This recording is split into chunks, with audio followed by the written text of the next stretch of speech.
Alô você, vamos para mais um bloco de exercícios, isso é importante, tríade dos concursos, teoria do professor Evandro Guedes. A tríade é o seguinte, meu povo, regular, turma de exercício simulado. Depois que a gente pega a base, a gente tem que fazer exercício. Chega a um certo ponto que você que está em casa, que está estudando lá um ano e meio, você já vai parar de evoluir. Tu não evolui mais só com conteúdo, só com matéria, você está enjoado do livro, rabiscou o livro todo, conhece os autores, tudo, estudou o texto de lei 30 vezes, você só vai se achar e só vai se evoluir a partir da resolução de exercícios. E é isso que a gente vai fazer até agora. Então vamos pegar agora uma bateria de exercícios bem bacana. A bateria de exercícios que eu vou trazer para vocês é dentro de conteúdo da maioria dos concursos públicos do Brasil, da esfera federal é de 100%, no que tange a União, que é a União, o que tange a autarquia ou a fundação pública. O que a gente vai trabalhar agora para vocês é o Estatuto dos Servidores Públicos Civis Federais, que é a 8.112/90, dentro da perspectiva do concurso público. Então vamos pegar aí uma questão que é bem conhecida, já começando a nossa bateria dentro dos tópicos. Acompanha comigo aí na tela a questão do concurso. A ascensão e o acesso, que já haviam sido declarados inconstitucionais pelo STF, forma excluída do regime jurídico único. Pessoal, aonde que está trabalhando a situação da ascensão e do acesso? Bem, eu tenho as formas de provimento na 8.112/90, que são 7 formas taxativas, é um rol taxativo. Voltar que é ou não tá, não é. Nomeação, promoção, readaptação, reversão, reintegração, recondução e aproveitamento. Essas 7 são tão importantes porque caem em todos os concursos. Para tanto, a gente fez até uma música, uma outra hora eu vou cantar para vocês, é mais ou menos assim, ó. Nomeação, promoção, readaptação, recondução, aproveitamento. A gente tem uma musiquinha para que você não esqueça a relação de nomeação, promoção, readaptação, reversão, reintegração, recondução e aproveitamento. Formas de provimento, meu povo, não pode esquecer. Para tanto, a ascensão e o acesso estão aqui dentro. Olha só, a promoção é uma forma de provimento que também é classificada como forma de vacância. Só que não existe conceito legal na 8.112 que determine ela. Só que a promoção não é troca de cargo sem concurso público, porque isso não existe. O que é promoção? Você passou aí para analista do INSS, técnico do INSS, passou para policial federal, policial rodoviário, passou para auditor da Receita, onde seja que você passou. Você passa sempre para a classe inicial do seu cargo. Entrou para ser policial federal, você vai entrar na terceira classe. Com o tempo você vai ser promovido para a segunda, vai ser promovido para a primeira e para a especial. Então é a promoção dentro do mesmo cargo. O acesso ou ascensão foi declarado inconstitucional pelo STF. O que era o acesso? É aquele cara que entrava, trabalhava como investigador da Polícia Civil, ficava 25 anos e era promovido a delegado, ou seja, a promoção trocava ele de cargo. Isso era chamado acesso à ascensão. E isso foi declarado inconstitucional pelo STF. Então a questão está corretíssima e muito boa a questão. Da data da posse, o servidor deverá entrar em exercício no prazo de 15 dias improrrogáveis. Meu povo, é o tipo de questão mais fácil de se acertar, né? Olha aqui. Está dentro de forma de provimento também, está dentro de nomeação. O que diz a sequência da nomeação? Para você ser nomeado, você tem 2 formas. A nomeação é a única forma originária, ou seja, a forma de você entrar dentro da 8.112/90. Você pode entrar pela porta de cima ou pode entrar pela porta de baixo. Se você entrar pela porta de cima, você vai fazer concurso público. Pela porta de baixo é sem concurso público. Se você faz por concurso público, o seu cargo vai ser chamado cargo de natureza efetiva. Se você entra sem concurso, o seu cargo vai ser cargo em comissão. Tanto faz uma forma quanto outra, obrigatoriamente você vai ter que passar por uma sequência. Que sequência é essa? Obrigatoriamente você vai ter que ser nomeado, vai ter que tomar posse, vai ter que entrar em exercício. Prazo da nomeação? Não tem prazo, é prazo de validade do concurso. O prazo de 30 dias improrrogáveis é para posse. E você tem do ato da posse mais 15 dias para entrar em quê? Em exercício. Então a questão estava correta, porque estava pedindo do prazo da posse para o exercício, 15 dias. Muito boa questão, não tem como errar esse tipo de questão. Vamos para a próxima questão. Considere que Pedro seja aprovado em concurso público para o cargo efetivo de médico de uma autarquia federal, cujo regime jurídico dos servidores é o estabelecido pela Lei 8.112 de 90, e que sua nomeação ocorra no dia 24 de 4 de 2006. Em face dessa situação hipotética, assinale a opção correta. Pedro terá 15 dias contado da data da nomeação para tomar posse no cargo. B. Após ser empossado no cargo, Pedro terá 15 dias contado da data da posse para entrar em exercício. C. A posse de Pedro no referido cargo não poderá se dar por procuração. D. Pedro adquirirá estabilidade no serviço público em 24 de 4 de 2011 após cumprir o prazo de 5 anos de efetivo exercício. E E. O estágio probatório a que Pedro será submetido terá a duração de 24 meses. Meu povo, excelente questão para fazer um resumão do que é a nomeação da até rima, né? Dentro de formas de provimento.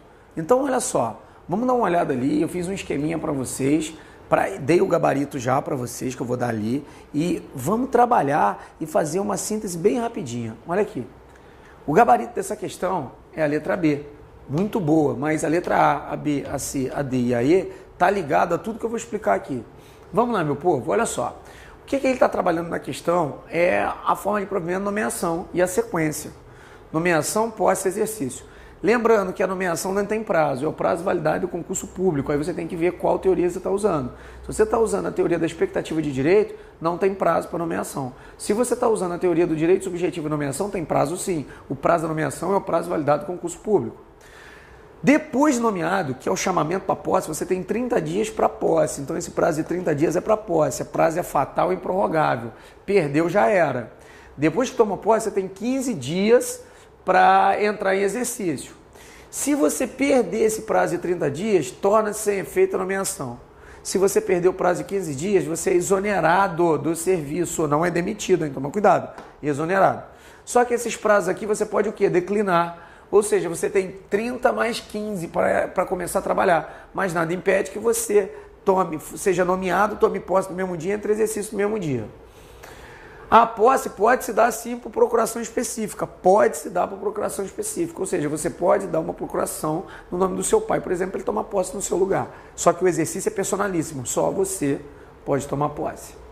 Depois que você toma posse, você passa um lapso de 3 anos de efetivo exercício e esses 3 anos servem para 2 institutos.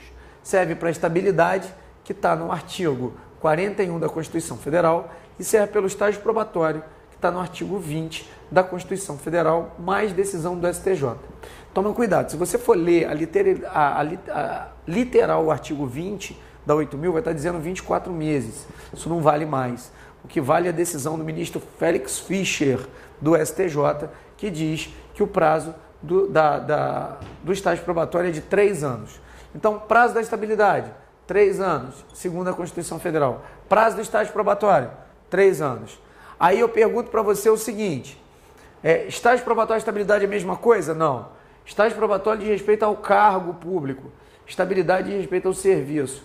Você tem que fazer estágio probatório em todo o cargo que você passar. Em compensação, a estabilidade você faz uma vez só. Olha só, imagine a seguinte situação aqui, ó. Vou colocar 4 cargos e vou mostrar uma regra para você que não existe estabilidade por mero decurso de prazo, tá, pessoal?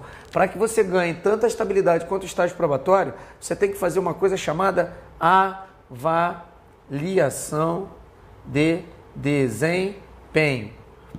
No estágio probatório, a avaliação de desempenho está expressa na 8.112. É o ACADPRO-RE.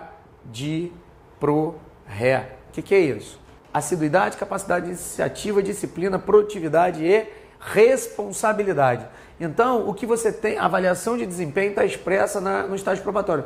Na estabilidade não diz o que você tem que passar. Só diz a Constituição Federal para você que você tem que passar por uma avaliação de desempenho. Então, na prática, você usa o ACADPRO-RE para os dois, tá? Isso é na prática. Agora, anotem aí, não existe estabilidade, ganho de estabilidade por mero decurso de prazo. O que é mero decurso de prazo? Olha que legal. Imagina que você está estudando feito um louco. Amigo, quando você está errado ou certo, o universo ou conspira inteiro contra você ou te ajuda. O interessante é que quando você começa a estudar para concurso, você passa em 1, 2, 3, 4, 5, você não para mais de passar em concurso, porque as matérias são tudo iguais, as matérias se repetem, inclusive em bancas diferentes. Está lá português, informática, raciocínio, conhecimentos gerais, administrativo, constitucional, são as básicas. Aí você vai mudando um pouquinho uma matéria ou outra que cai para um concurso ou outro, mas a base que você ganha é para todos os concursos. Aí você passou em 4 concursos. Pô, passei para técnico do INSS, passei para analista do Banco Central, passei para agente da PF e passei para delegado. Passou tudo de uma vez só. Olha só. Se você ficar, você já sabe que para passar, você tem 3 anos para passar para o estágio probatório e nos mesmos 3 anos você ganha estabilidade. Lembrando que não pode ganhar estabilidade sem passar pelo probatório primeiro. Primeiro é o probatório, segundo é a estabilidade. Não existe você ganhar uma estabilidade sem ter probatório, tá? Imagine que você fique 2 anos aqui, mais 2 anos aqui, 2 anos aqui, 2 anos aqui. Como é que acontece isso, Evandro? Passei, fiquei 2 anos no INSS, fui chamado, entrei, 2 anos no Banco Central, fui chamado, entrei, 2 anos de PF, entrei, 2 anos como delegado. O que você tem? 2, 4, 6, 8. Você tem 8 anos de serviço público federal e você ainda não passou pelo probatório nem é estável. Por quê? Primeiro, para ganhar estabilidade tem que ter 3 anos a fazer avaliação de desempenho e tem que ter antes passado pelo estágio probatório. Estágio probatório vai avaliar se você é bom para esses cargos aqui. Ó. Se você não completou o mínimo de 3 anos, você não fez nenhuma avaliação. Então você, na regra, não provou que é bom para nenhum cargo ainda. Evandro, como é que funciona? Funciona assim. Ficou 3 anos aqui, 3 anos, você vai fazer o ACA de ProRé, o estágio probatório para provar que é bom para o cargo de técnico. Provou que é bom para o técnico, aí você passou depois de 3 anos, ficou aqui mais de 3 anos, passou, foi para analista do Banco Central. Tem que fazer outro estágio probatório? Tem. Estágio probatório é em todo cargo, porque você, a cada cargo que você passar, você vai ter que provar que é bom para o cargo. Vim para o Banco Central e fiquei inabilitado, reprovei no estágio probatório, provei que não sou bom para esse cargo. Só que você tinha passado nesse aqui e já tinha ganhado a estabilidade, ó, mais 3 anos. Estabilidade. Fez avaliação de desempenho aqui, fez avaliação de desempenho aqui, ganhou estabilidade. Quando você fica reprovado no estágio probatório do cargo da frente, tem uma linha, a linha te puxa. Isso é chamado recondução ao cargo anterior por inabilitação em estágio probatório. Bacana? Então, por que é diferente? Porque em cada cargo que você tem que passar, você tem que fazer um estágio probatório. Já a estabilidade ganhou, ganha uma vez só, se tiver no governo federal. Aqui é autarquia, administração direta, administração direta. Então você está no governo federal corrido. Então não tem problema, correto? Acabei de mostrar para você aí que é diferente a estabilidade do estágio probatório. Não obstante, eles têm muita coisa em comum. O que eles têm em comum? Os dois têm que fazer estágio probatório, os dois têm que passar pela estabilidade. Os dois têm um prazo de 3 anos, só que um diz respeito ao cargo, está no artigo 20 da Constituição com decisão do STJ, e o outro está no artigo 41 da Constituição Federal. Lembrando que o estágio probatório está na 8.112/90, no artigo 20. Bacana? Então, nessa sequência aí, o gabarito correto era B, a gente aproveitou e arrebentou toda a matéria no que tange, fomos da nomeação à estabilidade, numa revisãozinha em cima dos exercícios, correto? Vamos para a próxima questão aí no seu vídeo. Acompanha comigo aí na tela. É certo que o servidor poderá, diante de novos argumentos, interpor pedido de reconsideração perante a autoridade. A. Que houver expedido ato que deverá decidir o pleito dentro do prazo improrrogável de 60 dias. Competente, dentro do prazo de 15 dias a contar da publicação ou da ciência do ato impugnado. C. Imediatamente superior àquela que tiver expedido ato, que decairá em 15 dias. Imediatamente superior a que tiver expedido a decisão, que decairá dentro do prazo legal de 10 dias, podendo ser renovado uma única vez. E a letra E. Que houver expedido ato ou proferido a primeira decisão, que deverá decidir dentro do prazo de 30 dias, não podendo ser renovado. Meu povão, olha só. Na verdade, como você vai estudar para acertar ele? A gente tem um problema sério, porque ele é texto de lei.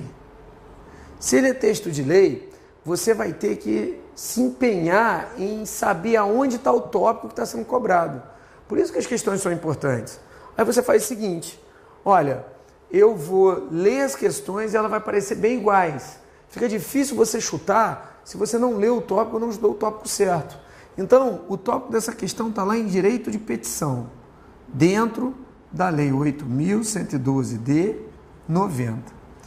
Então, o gabarito correto dessa questão é a letra E. Está no artigo 106, mais parágrafo único. Então, artigos de texto de lei não tem muito o que falar. O que você tem que fazer é, faça a questão, a primeiro plano erre ela, depois vá ao texto de lei e dá uma reforçada. As próximas você não vai errar nenhuma, tranquilo? Estamos vendo aí como é que é a primeira formatação de questão. Então, o gabarito correto é aí, tranquilo? Vamos passar aí para mais uma questão. Algumas questões são de entendimento, outras questões são de texto de lei. Se você tem que ter fixo na sua cabeça para que você não seja fraudado, meu filho. E é isso que é a coisa mais importante, é fazer a questão, estudar o texto de lei, chegar a refazer a questão depois e ir para a prova e acertar. Tranquilo? Vamos para a próxima questão aí.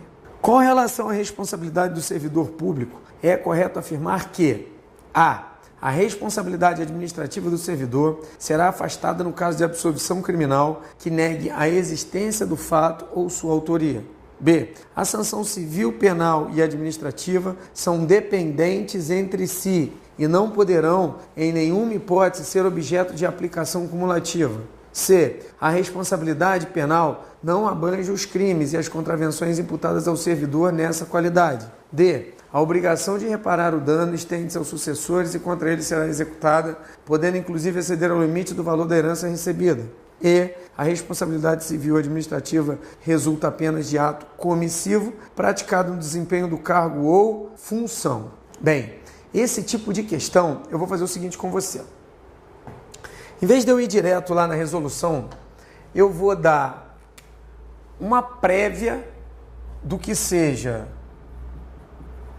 a responsabilidade do servidor. Só que olha só, na 8.112/90, o tópico vem escrito somente responsabilidade. E logo abaixo você vai entender que é responsabilidade do servidor.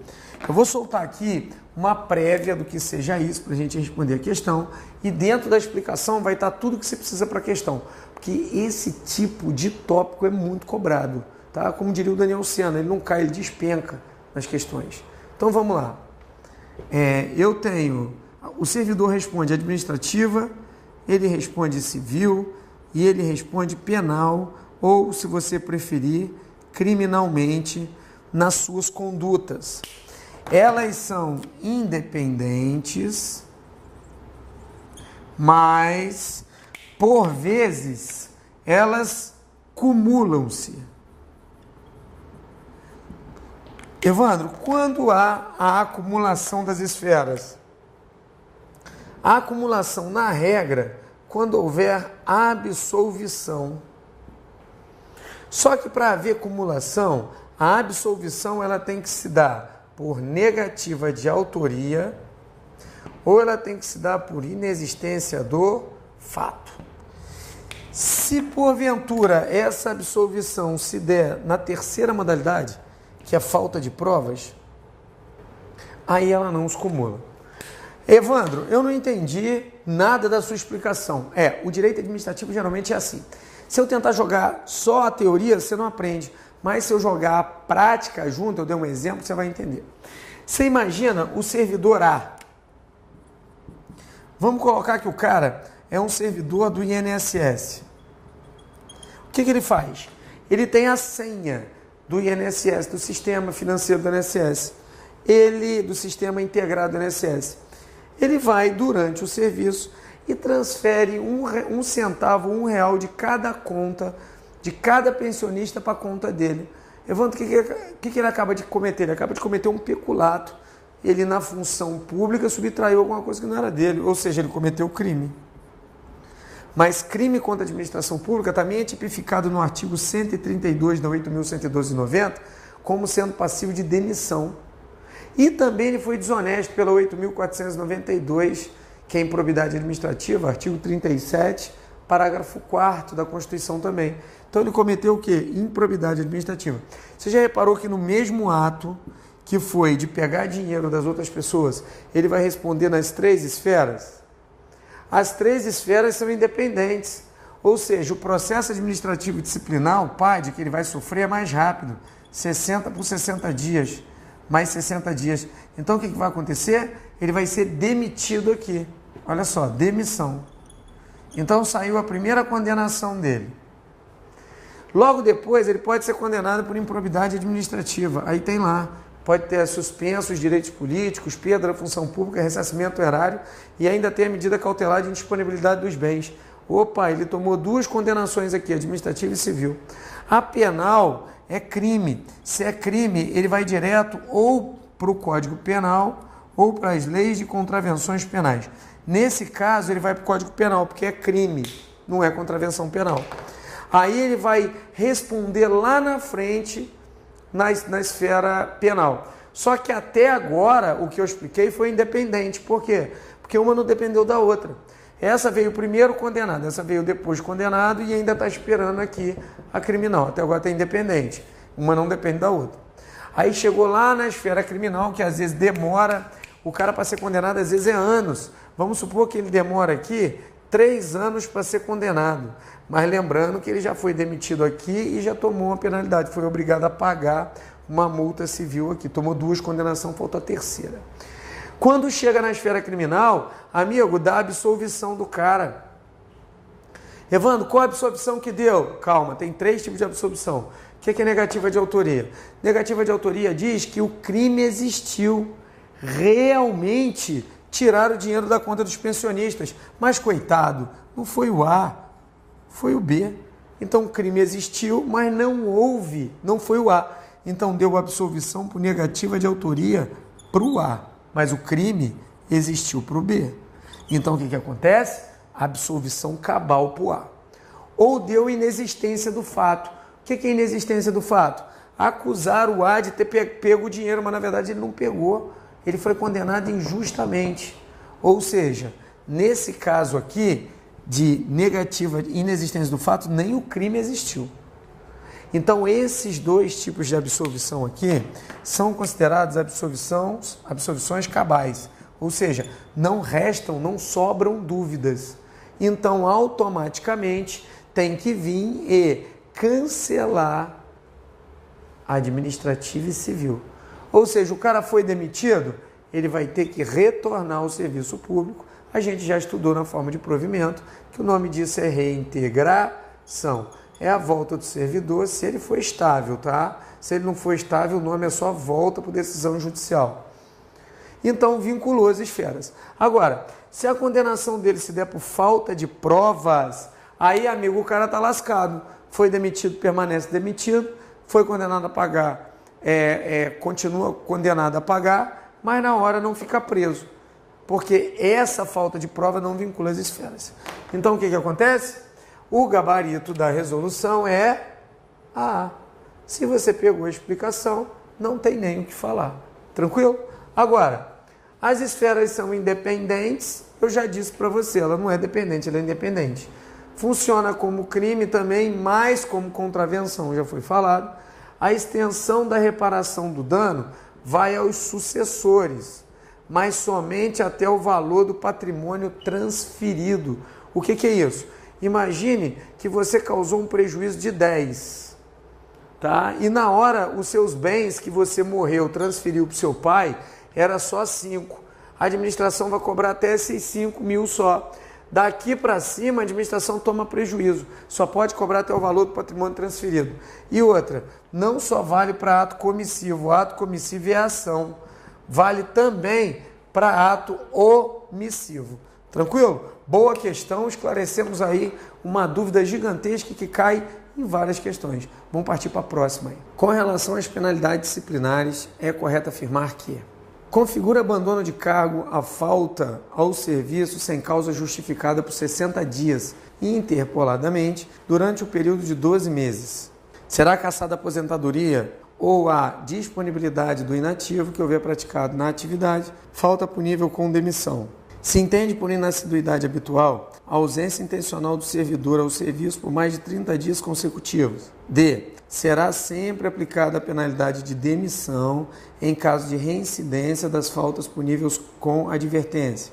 E a destituição da função comissionada não é considerada penalidade disciplinar. A resolução dessa questão, ela não é difícil, porque as bancas examinadoras, elas confundem duas coisas básicas que a gente já vai matar que estava errado. O abandono de cargo e a inassiduidade habitual, que essas duas aqui estão no artigo 132 e dá o quê? Demissão. É a primeira coisa que você tem que saber sobre abandono de cargo e inassiduidade habitual. Depois tem que saber o conceito. Abandono de cargo é mais de 30 dias consecutivos sem aparecer no serviço, ou seja, tem que ser no mínimo 31 dias. Aí dá abandono de cargo, dá demissão. Inassiduidade habitual é 60 dias ou mais que você falta interpolado no período de 12 meses. O que é isso? Você pega aqui, hipoteticamente, um período de janeiro a dezembro, onde você tem um lapso de 12 meses, e nesse lapso de 12 meses, você tem falta em janeiro 10 dias, fevereiro 10, aqui 20, aqui 15, e nesse período você dá 60 dias ou mais de falta. Nesse caso também vai dar demissão. Olha só, o que eu quero que vocês gravem para a prova, e as bancas costumam inverter, é que abandono de carga é mais de 30 dias e não 30 dias ou mais. Então aqui vale 31 dias, o 30º dia não configura não. Agora, no 60, a partir de 60 dias já configura inassiduidade habitual, não precisa ser 61. Então cuidado com mais de 30 e 60 ou mais, que é totalmente diferente uma coisa da outra. Então matamos aí os dois erros. Reincidência em advertência que dá suspensão. Ou seja, você não pode ter duas advertências no prazo do cancelamento. Como é que funciona? Você tem 3 anos para cancelar a sua advertência. Exemplo, ano de 2000, 2003. Se você tomou uma advertência aqui em 2000, você fica com essa advertência quanto tempo na tua ficha? Por 3 anos. Depois desse período, ela cancela a sua advertência e você fica com a ficha limpa. Agora, Evandro, o que acontece? Se quando chegar em 2001, antes dela sair, eu tomar outra advertência, pode acontecer isso? Não, não pode haver uma advertência seguida da outra.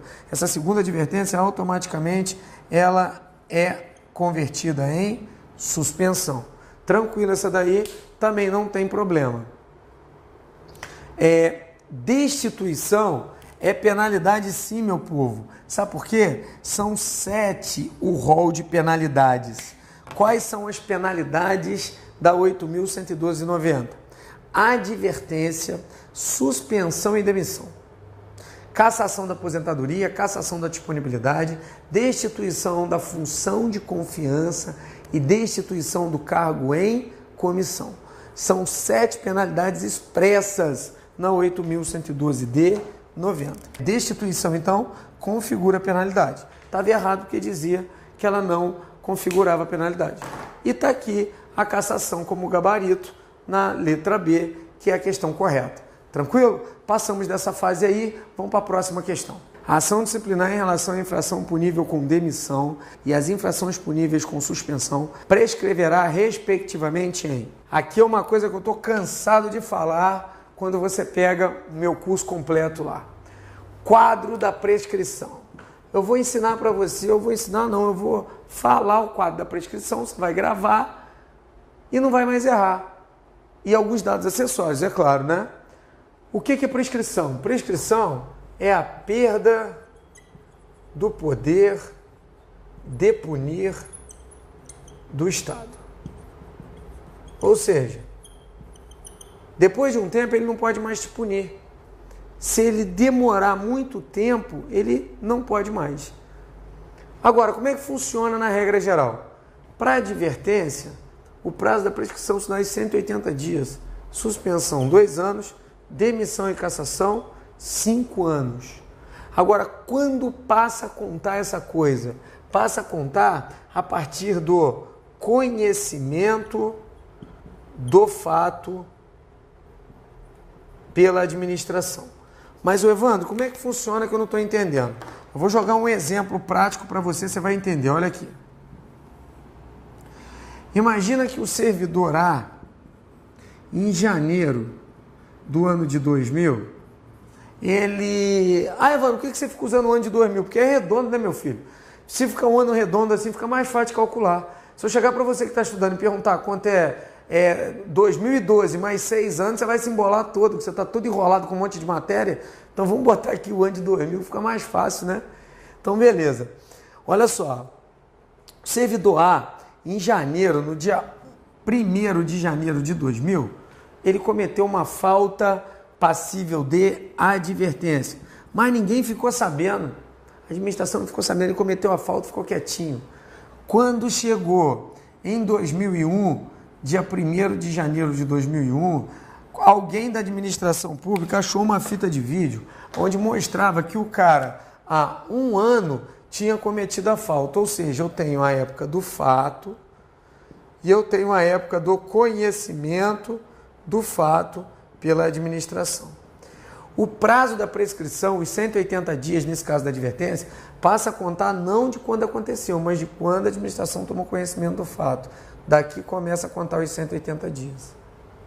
Evandro, deu 178 dias. E nesses 178, faltava 2 dias, ia dar prescrição, não podia mais punir o cara. A administração abre um PAD. Amigo, o PAD pode ser de 3 formas. Pode ser de sindicância, pode ser de PAD ou pode ser de processo sumário. Tanto faz qualquer uma das modalidades, ainda assim é processo administrativo. Essa daí suspende a prescrição. Evandro, o que é suspensão da prescrição? Imagine que abre um PAD com 178 dias. Prazo do PAD, 60 mais 60 dias. Nesse prazo de 120 dias, congela. É como se tivesse parado. Ou seja, se abrir o PAD, o cara vai poder ser punido depois que acabar o processo administrativo disciplinar, porque isso aqui fica congelado. Então vamos lá, dados específicos. Prazo da prescrição. Confere comigo aqui, prazo da prescrição, advertência 180, suspensão 2 anos, demissão, cassação e destituição 5. Começa a contar não da data do fato, mas do conhecimento do fato pela administração. Abriu o PAD, que pode ser sindicância, processo sumário ou o próprio PAD, ele suspende a prescrição, ou seja, congela o prazo prescricional, você pode ser punido depois que acabar o PAD. Então o gabarito, pessoal, ficou o quê? Letra D. Ficou a sequência demissão e suspensão, ou seja, 5 e 2 anos, respectivamente. Na sequência, encerramos aí o bloco de correção de questão e o que eu digo para você, meu povo, é a tríade, turma regular, turma de exercício e soca simulado na cabeça. Eu ainda digo para você, exercício é o cerne da coisa, você enjoa da turma regular, mas você nunca enjoa de fazer exercício. Exercício vai acompanhar você até o dia da sua aprovação. Então, quem me conhece, alô você! Fé, força e rumo à aprovação, que vai dar tudo certo.